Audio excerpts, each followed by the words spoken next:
자, 옆에 계시면 다시 한번 인사합니다. 주님의 이름으로 사랑하고 축복합니다. 주님의 이름으로 사랑하고 축복합니다. 네.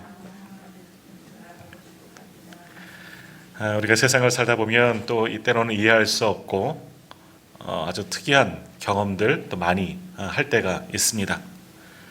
그래서 잠언 30장에 보면 우리 오래전 몇천 년 전에 아골이라는 분은 이렇게 기록했습니다.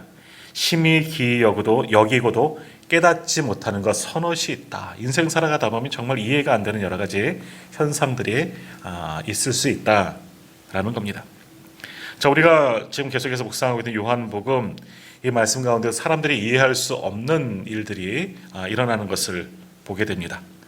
근데 우리가 아주 깜짝 그렇게 놀랄 만한 것이 아니라 왜 어찌 이런 일들이 예를 든다면 요한복음 9장에는 맹인을 고치신 사건이 나오는데요. 날 때부터 맹인된 사람을 보고 사람들이 기이 여기는 겁니다. 왜? 이 사람은 무엇 때문에 맹인이 되었느냐? 당시 이스라엘 백성들, 우리도 옛날에 그러지 않았습니까? 어떤 큰 질병이 오면 원인이 뭐다? 죄랑 결부시키는 겁니다. 그래서 가문의 저주가 흐른다 뭐 이런 거 있잖아요. 그래서 이 사람이 맹인으로 태어난 것은 부모의 죄거나 이 사람의 죄다. 태중에서부터 뭔가 죄가 있기 때문에 이 사람이 이런 큰 장애를 갖고 태어난 것 아니냐. 사람들이 가지고 있었던 생각이다 라는 겁니다. 그러니까 그걸 이해할 수가 없는 거죠. 왜 그럴까? 이 맹인된 것, 태어날 때부터 맹인된 생활하다가 다치거나 해서 실명된 사람은 있는데 그것도 그러지만 태어날 때부터 이런 장애를 가지고 온 사람은 왜 뭐가 문제일까? 그런 생각을 했다는 거예요. 그래서 제자들도 물어보는 거죠. 라비요, 이 사람이 맹인으로 난 것이 누구의 죄로 인함이니까? 자기의 죄입니까? 아니면 그의 부모의 죄입니까? 단정 짓고 이야기하는 거예요. 이 맹인으로 날 때부터 태어난 사람은 죄 때문에 그런데요. 주님, 궁금한데 누구의 죄예요? 부모의 죄예요? 태중에서부터 이 사람의 죄였을까요? 이미 이 사람은 죄인이다 단정하고 물어보는 거예요. 근데 예수님은 그것이 아니다. 이 일은 하나님의 영광을 위한 일이다. 분명히 말씀하셨습니다. 이 일을 통해서 이 사람은 힘들었겠지만 지금까지 얼마나 고생했겠느냐. 그러나 지금 하나님의 영광, 예수 그리스도가 오셨음을 보고 이 사람을 예수를 통해서 낫게 하시니 하나님이 하신 일을 보게 될 거다. 뭐 이런 이야기들을 하시는 거죠. 자, 이러한 사건들 요즘 우리도 이런 일들을 겪을 때가 있습니다. 태어날 때 때로는 태중에서부터 장애를 가지고 태어나는 사람들이 지금도 분명히 있고요. 그 확률이 한 10% 가까이 된다 그래요. 그래서 요즘에는 뭐 의술도 많이 좋아졌기 때문에 태중에서부터 이런 어떤 기형아 검사, 전에도 한번 말씀드렸지만 우리 둘째 예빈이도 저희가 늦게 아이를 갖다 보니 결혼하고 아이를 갖다 보니까 그런 검사 받고 수치가 좀 많이 높다 그랬어요. 기형아를 될 확률이. 그래서 많이 좀 아파했는데 뭐 어떻겠어요. 아주 건강하고 지금 아주 잘 자라잖아요. 예. 근데 뭐 이런 일들이 있어요. 그러니까 이렇게 검사하다가 이런 수치가 안 좋으면 부모는 마음이 아픕니다. 무엇 때문일까? 또 믿는 사람은 하나님 무엇 때문일까요? 저의 죄 때문일까요? 아니면 무슨 일일까요? 물론 요즘에는 여러 가지 환경에서 오는 그런 일들이 참 많습니다. 환경이 오염되고 환경의 상황이 좋지 않다 보니까 또는 약물 등 이런 여러 가지 원인들 때문에 알 수 없는 그런 장애를 입는 경우도 많이 있지만 그러나 그리고 또 장애를 입어도 나중에는 고칠 수 있잖아요. 수술도 하고 여러 가지 방법으로 그것을 해결할 수도 있긴 하는데 이런 일들이 생기면 근심이 되는 겁니다. 혹시 내 안에 뭔 죄가 있을까? 우리 가문에 어떤 저주가 흐르지는 않은가? 사람들의 얼굴 표정, 눈짓도 좋지 않아 보일 때도 참 많이 있다라는 겁니다. 그러니까 예수님의 당시는 더하지 않았겠습니까? 2000년 전 그때는 의술도 절로 신통치 않고 할 때 태어날 때부터 이런 앞을 보지 못하고 태어난 사람, 이 맹인의 모습을 보면서 이건 분명히 원인은 죄다. 죄랑 결부시킬 때가 참 많이 있다. 그러니까 예수님을 따르는 제자들도 동일시 여기는 겁니다. 이 사람은 죄인이다 단정해 놓고 그 원인이 뭡니까? 부모입니까? 이 사람입니까? 이렇게 묻는다는 것이죠. 예수님의 답변은 뭐예요? 이 사람이나 그 부모의 죄가 아니라 무엇 때문에? 하금 하나님을 그에게서 하나님의 하는 일을 나타내고자 함이라. 이를 통해서 영광을 너희가 보게 될 것이다. 하나님이 하시는 놀라운 일들, 이 사람을 만남을 통해서 예수 그리스도가 하나님의 아들이심도 너희가 보고 믿게 될 거다. 이런 일들로 이제 말씀해 주시는 겁니다. 자, 오늘 본문의 말씀도 마찬가지입니다. 요한복음 11장에서 오늘 아침에도 보았지만 병에 걸려 죽어가는 나사로의 이야기가 시작되었고, 아침에 오늘은 이제 죽은 겁니다. 또 죽은 나사로를 살리시는 이야기인데, 그 나사로가 죽을 병에 들렸을 때 예수님께서 뭐라고 말씀하시냐? 이 병은 죽을 병이 아니라 하나님의 영광을 위함이다. 어떻게 죽을 병이, 정말 중한 병이 하나님의 영광과 연결되느냐라는 거예요. 왜냐하면 하나님의 아들이 이로 말미암아 영광을 받게 하려 함이라. 이 정말 중한 병을 통해서 또 결국 나사로가 죽지 않았습니까? 이 사람이 치료되고 죽었던 이가 살아남을 통해서 하나님의 아들 되심을 증거하는 일이 될 것이니까 나사로의 중병, 나사로의 죽음은 하나님의 영광이 되는 것이다 라고 말씀하는 겁니다. 근데 우리는 이해할 수가 없죠. 정말 중한 병이 뭐가 하나님의 영광입니까? 내가 아픈 게 왜 하나님의 영광입니까? 또 우리는 성도들 아닙니까? 성도들의 아픔이 왜 하나님의 영광이 됩니까? 그런 생각을 해봅니다. 성도들은요, 아프지도 말고 잘 살아야 되고 하나님 말다 잘 돼야 돼요. 자녀들도 잘 되고. 그래서 어느 교회는 고등부, 중고등부, 청소년부 임원, 학생이 임원하면 좋은 학교 명문대도 막 가고 그런데요. 그러니까 잘 돼야 된다는 거예요. 우리 세상 속이 그렇지 않습니까? 예수 믿는데 안 되면 안 되잖아요. 근데 반대로 예수 잘 믿는 것 같은데 내게 큰 병이 찾아왔어요. 감당하지 못할, 나만이 아니라 또는 우리 가족 중에 사업을 하는데 잘 안 돼요. 실패해요. 부도도 맞고 정말 빚쟁이들에게 항상 시달려요. 그럴 수도 있어요. 예수 믿는데도 여러 가지 환난 중에. 자, 그러면 왜 나에게 이런 일이 생길까? 우리는 그 원인을 또 찾습니다. 찾으면서 어디까지 가느냐? 내 죄가 있습니까? 하나님, 내가 하나님께 뭐 잘못한 거 있습니까? 이렇게 탄식하고 원망할 때도 있다라는 겁니다. 그래서 내가 안 되는 거, 병에 걸리거나 잘못되는 것을 하나님의 영광과 전혀 결부시키지 않고 오히려 하나님의 영광을 가리는 일이다. 우리는 그렇게 생각하곤 합니다. 내가 죽어가는데, 내가 죽을 병에 걸렸는데, 내 사업이 완전히 파탄이 났는데, 내 가정이 어려운데 이게 어떻게 하나님의 영광이 되느냐? 그런데 오늘 주님은 이 상황 속에도 분명히 우리에게 말씀하는 겁니다. 그것은 하나님의 영광을 위해서다. 왜? 하나님께서 이 상황 가운데 함께 하시고 이 일을 통해서 놀랍도록 역사하여 주시기 때문이다 라는 겁니다. 그리고 내가 죽을 병에 걸렸어요. 내가 중병에 걸리고 여러 가지 힘든 상황이 있습니다. 포기하지 마시고 내 뭔가 잘못했구나. 그것이 아니라 하나님께 더 이런 매달리는 겁니다. 상황이 바뀌지 않더라도 하나님께 나아가면 하나님께서 우리의 마음과 생각을 평안으로 분명히 인도하여 주실 줄 믿습니다. 전에도 한번 말씀드렸지만 이런 질문을 저도 받았어요. 특별 새벽 부흥회 끝나고 막 특세를 하는데 한 여집사님이 이제 사업장을 위해서 남편의 사업장이 잘 안 되니까 해결해 달라고 이제 40일을 작정하고 기도했는데 40일 끝난 후에 찾아왔어요. 자기는 그랬대요. 40일 기도하면 기도하는 와중에 하나님께서 이 사업을 회복시켜 주실 것이다 기대를 가지고 확신을 가지고 기도했는데 40일이 지났는데 아무것도 달라진 게 없다는 거예요. 목사님 어떡하죠? 하나님의 뜻이 뭔가요? 라고 질문을 하는 거예요. 저도 참 곤란해요. 이런 일들 보면 어떻게 대답해야 되지?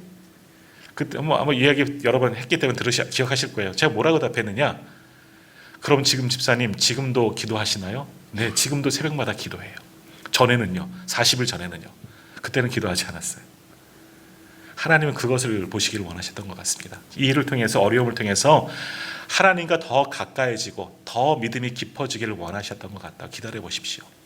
기도하면 하나님께서 또 다른 역사 보여줄 거다. 이렇게 하나님께 어려움이지만 하나님을 저버리지 않게 나가는 것, 하나님께서 집사님과 집사님 남편분의 믿음을 더 보고 더 원하시나 보다.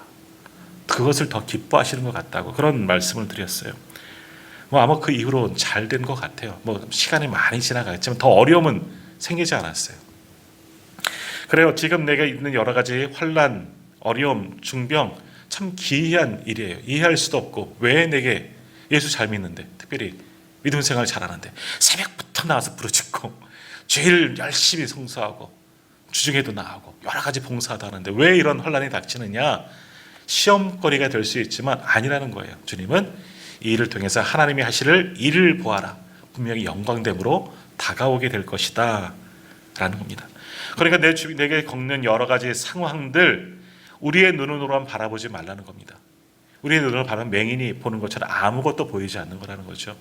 하나님의 시선으로 예수 그리스도의 눈으로 바라보면 힘들고 억울한 상황도 바꾸고 바뀌어지고 하나님의 영광을 그 속에서 우리는 경험하게 될 줄 믿습니다. 그러면 힘이 생기는 겁니다. 힘들어도 어려워도 아파도 이길 수가 있는 겁니다. 쓰러지고 넘어지면 안 되는 거예요. 자, 오늘 본문의 말씀도 이 나사로의 죽음도 이러한 관점에서 보셔야 됩니다. 하나님의 영광됨이 어떻게 나타나느냐? 이 일을 통해서 예수 그리스도가 하나님의 아들 되시고 그것이 어떻게 증거되어지고 예수님은 또 어떻게 영광을 받으셨는가? 이 관점에서 이 말씀을 보아야 한다. 그래서 오늘 본문 40절 한번 보시면 예수님께서 뭐라고 말씀하십니까? 40절 한번 같이 40절을 같이 한번 읽겠습니다. 예수께서 이르시되 내 말이 내가 믿으면 하나님의 영광을 보리라 하지 아니하였느냐 하시니 아멘. 예수님의 말씀이 뭐예요? 내가 믿으면 마르다에게 말하는 거예요. 마리아 또 우리에게 말하는 거죠. 내가 믿으면 하나님의 영광이 보여질 거다. 내 상황이 어렵냐? 여러 가지 병이 있고 지금 코로나 얼마나 힘듭니까? 위기 속에서 내가 이렇게 사람들 많은 곳에 가야 되구나. 하지만 이 상황에서 하나님을 믿으면 어떻게 된다고요? 하나님의 영광을 보리라. 분명히 말씀하는 겁니다. 믿음을 가지고 하나님을 보십시오. 내 눈으로 이 상황을 보면 감당이 안 되죠. 우리는 인간이기에. 뭘 할 수 있겠습니까? 그러나 하나님의 관점을 가지고 모든 상황을 보시면 반드시 하나님의 영광을 보게 될 줄 믿습니다. 자, 그런데 오늘 본문에 나오는 이제 사람들이 나오죠. 나사로의 두 명의 누이들. 이들은 어떠한 관점으로 이 상황을 보았느냐? 또 이들을 통해서 우리의 모습은 어떠하냐? 한번 돌아보는 시간이 되어야 하는 겁니다. 자, 나사로에게는 두 명의 동생이 있죠. 우리가 아시는 것처럼 마르다, 또 마리아. 마리아에 대해서는 이제 내일은 11장 하반부니까 모레 또 새벽에 또 말씀을 나누겠지만 아무튼 그들도 열심히 예수님께 사랑을 받고 예수님을 잘 섬겼던 이 귀한 삼남매였습니다. 이 중에 마르다 이미 오빠는 죽은 상황입니다. 중병에 걸렸다가 예수님께 사람을 보냈지만 오지 않으셔서 그 사이에 오빠 나사로는 죽었죠. 무덤에 가묻힌 상황입니다. 아무튼 이제 예수님이 오신다는 말씀을 듣고 마르다가 그 예수님을 맞이하러 나가는 겁니다. 예수님을 맞이한 마르다, 예수님을 만나자 먼저 자신의 신앙을 고백하는데 어떻게 고백하느냐? 21절 말씀입니다. 21절 같이 읽겠습니다. 21절입니다. 마르다가 예수께 여짜오되 주께서 여기 계셨더라면 내 오라비가 죽지 아니하였겠나이다. 주님이 여기 계셨더라면 내 오라비가 죽지 않았을 텐데요. 그만큼 주님을 인정하고죠. 능력 많으신 주님, 그동안 많은 것을 경험했고 더욱이 이들은 예수님의 사랑받는 자, 얼마나 이들이 예수님을 잘 섬겼으면 예수님도 이들을 사랑했겠느냐라는 겁니다. 예수님을 통해서 놀라운 일들을 경험했기 때문에 예수님이 여기 계셨으면 내 오라비가 죽지 않았을 텐데요. 아쉬움은 묻어있지만 예수님의 능력을 믿는 그런 믿음의 고백을 합니다. 그리고 그 다음 22절 말씀도 한번 보십시오. 더 위대한 믿음의 고백을 하죠. 22절 같이 읽을게요. 그러나 나는 이제라도 주께서 무엇이든지 하나님께서 구하시는 것을 하나님이 주실 줄을 아나이다. 아멘. 무슨 말이에요? 지금이라도 예수님께서 하나님께 우리 오빠 나사로를 살도록 요구하시면 하나님께서 들어주실 것을 저는 믿습니다. 정말 위대한 믿음의 고백이에요. 예수님이 계셨으면 내 오빠가 죽지 않았을 거고 죽었지만 지금이라도 늦은 것 같지만 예수님이 하나님께 간구해 주시면 우리 오빠가 살아날 것, 그것을 나는 믿어요 라는 믿음의 고백을 합니다. 정말 위대한 믿음의 고백처럼 보입니다. 처럼 보이죠. 왜? 우리는 그 다음 말씀들을 알기 때문에. 근데 그 다음 예수님께서 뭐라고 말씀하십니까? 23절에 그렇게 말하는 마르다가 아마 어떤 면에서는 대견했을 것 같아요. 자신을 온전히 믿는, 자신을 통해서 하나님께서 역사하실 것을 믿는 것처럼 보여서 23절에서 예수님께서 뭐라고 말씀하느냐? 내 오라비가 다시 살아나리라. 그래, 네가 그렇게 말하니 내 오라비가 다시 살아나리라. 이렇게 말씀하시죠. 근데 그 다음이 문제예요. 24절에 마르다가 뭐라고 이야기하느냐? 자, 24절 말씀 한번 보십시오. 마르다가 이르되 마지막 날 부활 때에는 다시 살아날 줄을 내가 믿나이다. 아나이다. 아나이다. 지금까지 얘기했던 건 뭐예요? 조금 전에는 예수님께서 있었으면 죽지 않았을 터인데, 예수님께서 하나님께 간구해 주시면 다시 살아날 터인데, 이렇게 말해놓고 그래, 네 오라비가 살아날 것이다 말했더니 뭐라 그래요? 나중에 정말 부활 때가 오면 그때 살아나겠죠. 그럼 지금 고백한 건 뭐예요? 진짜 고백이 아니었다 하는 것을 알 수 있는 겁니다. 지금 이 24절에 나오는 이 마르다의 이 고백은요, 뭐냐? 마지막 부활 날에는 다시 살아날 줄 아나이다. 당시 유대인들의 그런 종교관, 부활관입니다. 당시 많은 사람들도 부활을 믿어요. 마지막 때가 되면 하나님께서 죽은 자를 살리실 때가 있다. 이것은 다 알아요. 마르다도 예수님에 대한 믿음의 고백을 했지만 지금 죽은 오빠가 살아날 것이라고까지는 생각하지 못하고, 예수님을 그렇게 온전히 믿지 못하고 마지막 날 부활 때는 일어날 거다, 그 정도는 알고 있었다는 겁니다. 다시 말하면 뭐예요? 마르다도 예수님을 향해서 위대한 고백을 하는 것처럼 보여졌지만, 그러나 실상은 진짜 고백이 아니었다. 어찌 보면 진짜 믿음이 아니었다라고 보는 겁니다. 예수님의 능력을 보았고, 예수님께서 놀라운 하시는 일들을 보고, 그분은 그리스도이신가? 그런 생각도 품었었지만 죽은 사람을 보고는 온전히 그 주님을 믿지 못하였다. 마지막 순간에는 부활하겠지요. 근데 지금은 아니라는 겁니다. 이러한 마르다의 모습, 믿기는 믿지만 온전히 믿지 못하는 이 마르다의 모습을 보게 되는데요. 자, 그런데 이 모습이 누구의 모습이에요? 오늘 우리들의 모습인 겁니다. 우리들. 처음도 말씀드렸지만 여러 가지 중병과 환란이 오면 그때 우리의 믿음이 드러납니다. 평상시에 평안하고 정말 많은 은혜 가운데 살 때는 하나님이 최고예요. 하나님이 다 주시는 것 같아요. 근데 정말 가장 어려운 순간이 되면 그 있던 믿음이 진짜인지 가짜인지 드러나게 되는 겁니다. 환란의 시간이 지날 길수록 정말 누가 참된 믿음의 사람인지 아닌지가 확실히 드러나고 있다는 겁니다. 어찌 보면 지금 코로나 상황이 이러한 것을 하나님께서 가리는 시간인 줄 몰라요. 아마 2년 전 제가 코로나 시작하면서 이런 말씀 많이 드렸을 거예요. 하나님은 알곡 신자를 찾고 계신다. 지금 알곡과 가라지를 구분하고 계신다. 또 알곡 교회, 가라지 교회를 구분하신다. 제가 2년 전 아마 말씀을 통해서 나누었던 것 같아요. 지금도 마찬가지인 것 같습니다. 우리의 믿음을 자신하지만 정말 내게 환란이 주어질 때, 그냥 보통 환란이 아니라 엄청난 환란이 내게 주어질 때 진짜 믿음이 드러나는 겁니다. 그때도 온전히 하나님을 믿을 수 있는 것이 정말 진짜 믿음이다 라는 겁니다. 그런데 내게 환란이 오고 여러 가지 힘듦이 왔을 때 내 믿음이 흔들리면 나도 아직 자신할 수 없는 겁니다. 온전한 믿음이다 자부할 수가 없는 겁니다. 저도 이렇게 지금 목사여서 어떤 면에서는 여기서 설교하면서 이렇게 말씀을 전하지만 그건 저도 죄송하지만 장담을 못할 것 같아요. 그건 우리 모두 마찬가지인 것 같습니다. 그러니까 그럴수록 더 엎드려야 돼요. 하나님께 더더욱 매달려야 돼요. 평소에 하나님이 하나님 되심을, 예수님이 예수님 되심을 온전히 믿는 믿음이 우리 안에 확실히 자리 잡아야 되는 겁니다. 그렇지 않으면 환난 때 반드시 흔들리게 된다니까요.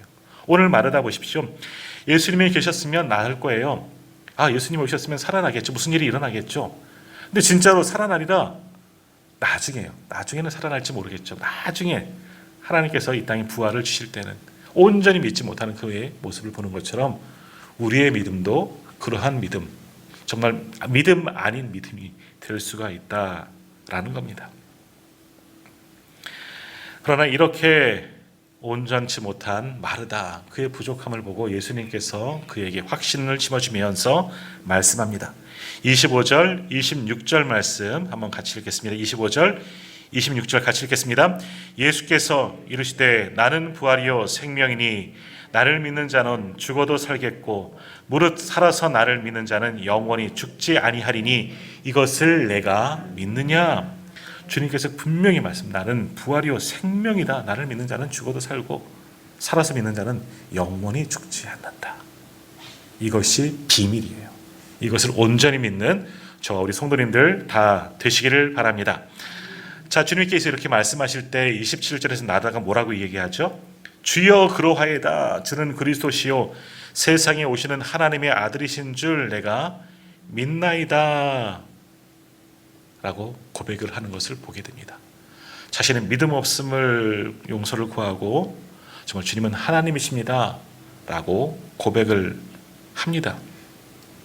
근데 좀 안타까운 것은요.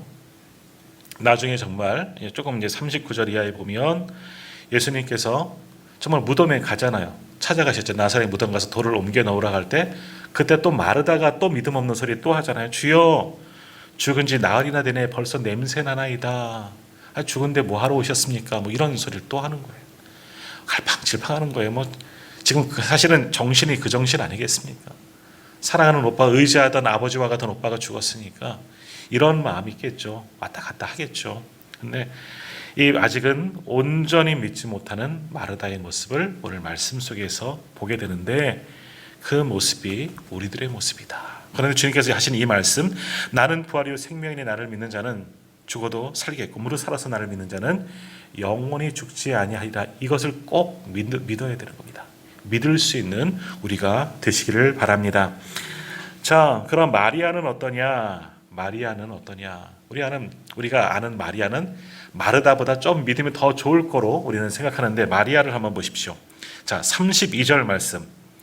마리아도 똑같이 언니 마르다처럼 고백을 하는 것을 보게 됩니다. 32절 중반에 보면 마리아가 이렇게 고백하죠. 주께서 여기 계셨더라면 내 오라비가 죽지 아니하였겠나이다. 마르다가 했던 것처럼 똑같이 토시 하나 안 틀리고 그렇게 말하는 것을 보게 됩니다. 주님 계셨으면 우리 오빠가 죽지 않았을 터인데요. 그만큼 주님을 인정하는 거죠. 그런데 마리아는 자신과 함께 온 유대인들과 함께 울었다라고 말씀합니다. 그리고 함께 온 유대인들도 함께 애통하고 곡했다. 죽은 것으로 인하여 슬퍼했다. 결국 이 말씀을 통해서 보면 마리아도 마르다 비슷하던 겁니다. 아직 예수님이 정말 그리스도인 것을 넌지시 알고 있지만 온전히 믿지는 못합니다. 머리는 이해할지 모르겠지만 가슴으로 온전히 믿지 못하는 이들의 신앙, 이들의 믿음을 보게 되는 겁니다. 아무튼 마리아의 그런 모습들을 보고 중심을 아시기에 예수님도 좀 답답한 마음도 안타까운 마음도 있으셨던 것 같습니다. 근데 마리아도 울고 같이 온 유대인들도 울고 통곡하는 그 모습들을 보면서 다시 말하면 온전히 믿지 못하는 것, 죽은 자만 슬퍼하고 애도하는 그 모습을 보면서 예수님께서 좀 답답해 하셨다는 것 같아요. 성경에 그런 예수님에 대해서 뭐라고 표현하고 있느냐? 33절 말씀 한번 보십시오. 33절 말씀 보시면 예수께서 그가 우는 것과 또 함께 온 유대인들이 우는 것을 보시고 심령에 비통히 여기시고 불쌍히 여기사 말씀합니다. 두 가지 의미로 해석할 수 있는데 하나는 좋은 쪽으로는 마르다가 나사로를 너무너무 사랑하시기 때문에 이 가정이 큰 슬픔 보고 그 가족들이 우는 것 보니까 예수님도 함께 우는 거예요. 우는 사람 보면 지난주 신랑 그 결혼식 있었잖아요. 신부가 이제 부모님 인사할 때 울잖아요. 많이 엄마도 울고 딸도 울고 대부분 다 그래요. 같이 우는 거 보시고 뭐 여기저기 권사님도 나도 눈물이 나왔어요. 막 그렇게 얘기하셨던 분 계시더라고요. 우는 거 보면 마음이 아파요. 예수님께서 그 모습 보고 불쌍히 여기셨죠. 얼마나 슬펐을까. 죽은 사람 보고 얼마나 마음이 아플까. 이런 마음도 있으셨죠. 그런 좋은 해석인데 오늘은 조금 안 좋은 해석으로 하겠습니다. 심령의 비통이 여기시다. 비통이란 말, 이 비통이란 말. 자, 37절에도 보면 나옵니다. 37절 한번 보십시오. 37절 38절인데 그중 어떤 이는 말하되 맹인의 눈을 뜨게 한 이 사람이 그 사람은 죽지 않게 할 수 없었더냐 하더라. 이에 예수께서 다시 속으로 비통이 여기시며, 예수님께서 두 번이나 비통이 여기셨다. 이 비통하다, 다른 말로 이것을 번역하면 통분하다라고 번역할 수 있습니다. 통분하다. 무슨 뜻이냐? 원통하고 분하다라는 거예요. 왜 원통하고 분하냐? 사람이 죽은 것 때문에 원통하고 마음 아파 화난 게 아니라 깨닫지 못하는 저들을 보면서 답답한 거예요. 원통하고 분하죠. 화가 나신 거예요. 한편으로는 예수님께서 왜? 능력 많으신 주님이 눈앞에 있는데도, 하나님이신 예수님이 사람을 살리시고 죽이시는 권세를 받으신 예수님께서 눈앞에 있는데도 전혀 알지 못하고 믿음 없는 소리나 해쌌고 죽은 자를 애도하고 있는 모습, 예수님이 오시면 살아날 줄 믿습니다 말은 해놓고 온전히 믿지 못하는 저들을 보면서 통곡하고 있는 그 모습 보면서 예수님께서 속상한 겁니다. 비통하셨다. 원통하고 분한 겁니다. 아직도 깨닫지 못하는 저들을 보면서 화가 난, 어찌 보면 그런 상황이었다. 근데 예수님께서는 참으시는 거죠. 화를 일으키시는 건 아닙니다. 안타까운 겁니다. 무지한 사람들, 믿음 없는 사람들을 보면서, 더욱이 예수님께서 이 가정을 사랑하셨다 말씀하잖아요. 그만큼 마음도 많이 여셨을 거고 많이 방문하고 말씀을 나누셨을 거예요. 제자들도 마찬가지겠죠. 같이 다니면서 얼마나 많은 것을 보고 배우고 느꼈겠습니까?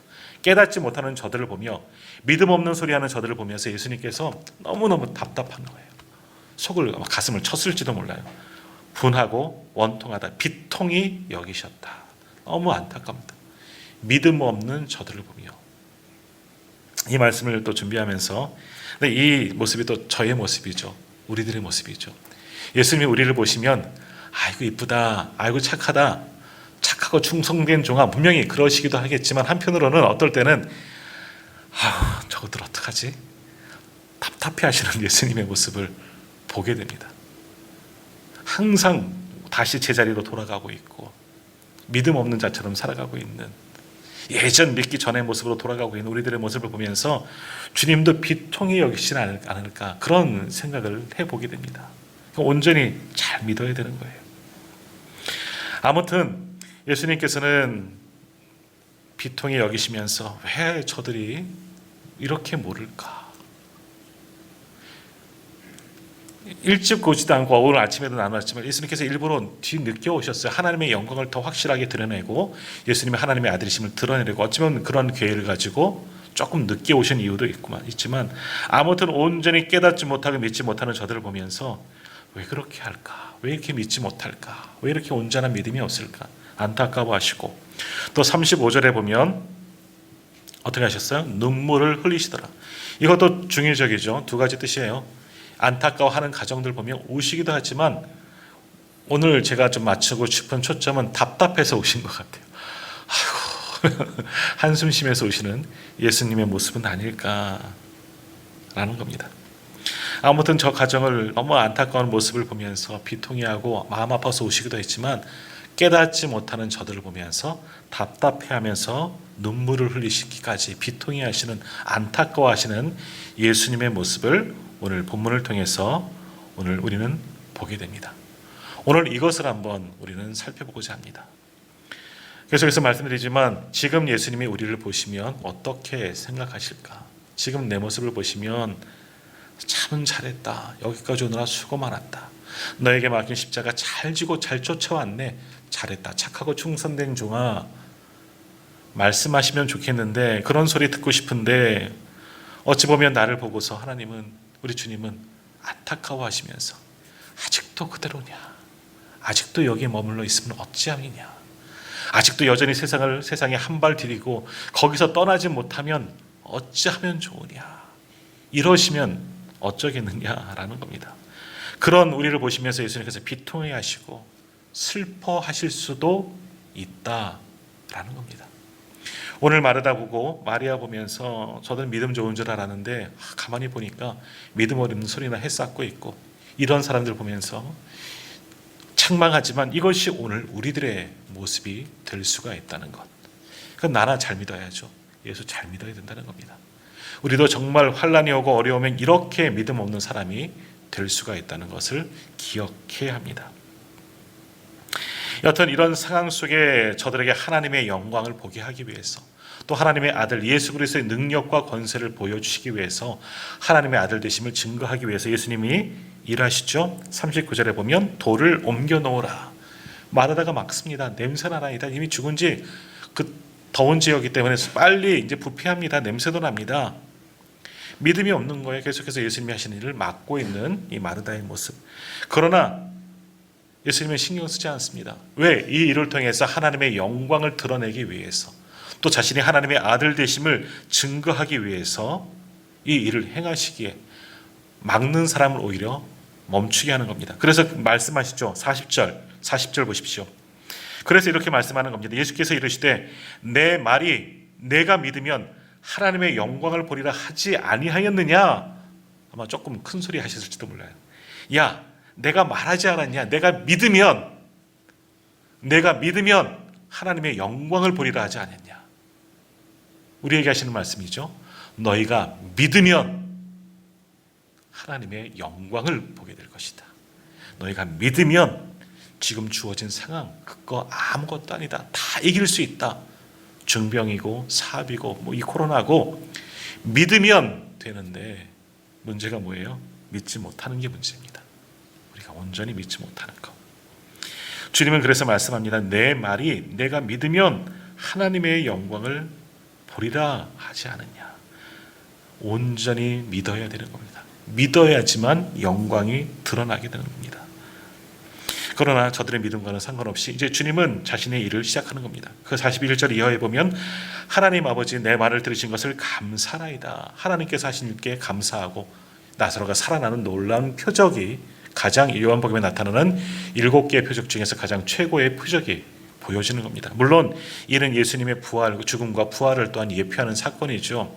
이 일을 통해서 하나님의 아들 되심을 증거하고 하나님께 영광을 돌리는 놀라운 역사가 일어나게 된 겁니다. 믿음이 이런 역사를 일으킨다. 주님 분명히 말씀하고 계십니다. 오늘도 이 땅 가운데 하나님의 영광됨을 보여주기 위해서는 어떻게 하면 되겠습니까? 그러면 믿어야 합니다. 내가 하나님을 온전히 믿어야 하는 겁니다. 우리 가정에 하나님의 역사가 나타나기를 원한다면 하나님께서 우리 가정의 주인 되심을 믿어야 하는 겁니다. 그 주님이 우리를 맡기시고 이끄시고 환경을 바꾸시고 모든 것을 해결해 주심을 믿으면 하나님의 놀라운 역사가 거기서부터 시작되는 줄 믿습니다.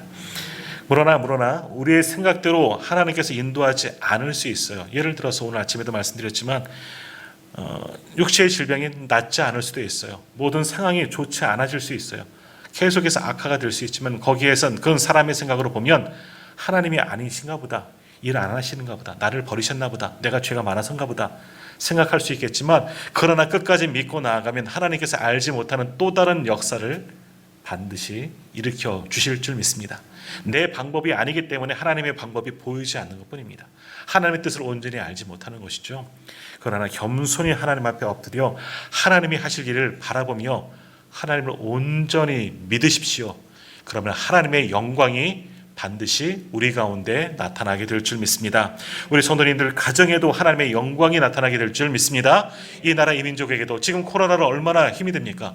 이 땅 가운데도 세계 열방 가운데도 하나님이 하시는 일이 영광됨이 드러나게 되고 정말 많은 사람들이 이 상황 속에서 하나님께 돌아오는 역사가 일어나게 될 줄로 믿습니다.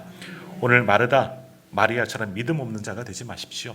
믿음이 있는 것 같지만 아닙니다. 이들은 믿음이 없는 부족한 자들입니다. 제자들도 믿음이 적은 자들아 말씀하지 않습니까? 우리는 담대한 믿음으로 온전히 하나님을 믿고 예수 그리스도 예수님 되심을 믿는 그런 믿음의 사람들, 그래서 우리를 통해서 하나님의 놀라운 영광이 일어날 것을 믿을 수 있는 우리 모두가 다 되시기를 축복합니다.